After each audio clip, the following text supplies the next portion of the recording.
Afrika waxaa ka jira hogaamiyayaal xilka joogay muddo ka badan inta ay jiraan jiilal dhan oo dad ah. Qaar waxay talada qabteen ka hor inta aysan dhalan malaayiin qof oo maanta nool. Muddo dheer oo ay soo mareen isbeddelo siyaasadeed, dhaqaale iyo bulsho, haddana weli waxay sii hayaan hoggaanka dalalkooda.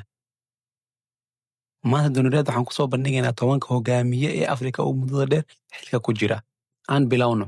10. Azali Assoumani, Comoros. Azali wuxuu markii ugu horeysay talada qabtay sanadkii 1999. Muddo dheer ayuu door muhiim ah ku lahaa siyaasadda Comoros, isagoo marar kala duwan hoggaanka dalka qabtay. 9. Ismaaciil Umar Geele, Jabuuti. Ismaaciil wuxuu noqday madaxweynaha Jabuuti sanadkii 1999. Muddo dheer ayuu dalka hogaaminayay, isagoo ka mid noqday hogaamiyaasha ugu cimriga dheer Geeska Afrika. 8. Paul Kagame, Rwanda. Paul wuxuu hoggaanka Rwanda qabtay sanadkii 2000. Intii uu xilka hayay, Rwanda waxay noqotay mid ka mid ah dalalka Afrika si weyn isu beddelay dhinacyada horumarka iyo maamulka. 7. Faure Gnassingbé, Togo. Faure wuxuu talada Togo qabtay sanadkii 2005. Wuxuu sii watay hoggaanka muddo dheer. 6.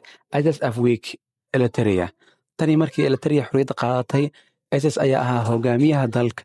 Waa madaxweynihii ugu horeeyay ee Eritrea, welina xilka ayuu hayaa. 5. Boqor Mswati III, Eswatini. Mswati III wuxuu carshiga fuulay sanadkii 1986. Waa boqorka muddada dheer Afrika ee weli xukunka haya. 4. Yoweri Museveni, Uganda. Yoweri wuxuu talada Uganda qabtay sanadkii 1986. Muddo dheer ayuu hogaaminayay dalka, isagoo ka mid noqday hogaamiyaasha ugu saameynta badan Afrika. 3. Denis Sassou Nguesso, Jamhuuriyadda Congo. Denis wuxuu dalka hogaaminayay 2 xilli oo kala duwan. Marka la isku daro labadaas xilli, wuxuu ka mid yahay hogaamiyaasha ugu muddada dheer Afrika. 2. Paul Biya, Cameroon. Paul wuxuu madaxweynaha Cameroon noqday sanadkii 1982. Muddo ka badan 40 sano ayuu dalka hogaaminayay, isagoo ka mid noqday hogaamiyaasha ugu muddada dheer dunida. 1. Teodoro Obiang Nguema, Equatorial Guinea.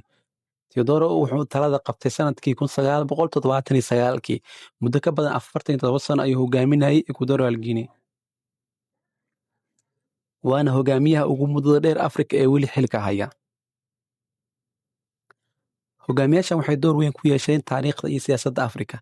Qaar waxay aaminsan yihiin in hogaamiye muddo dheer xilka jooga uu keeno xasillooni iyo waayo-aragnimo. Qaar kale waxay rumaysan yihiin in isbeddelka hoggaanka uu yahay furaha horumarka iyo dimuqraadiyadda. Laakiin hal xaqiiqo ayaa jirta.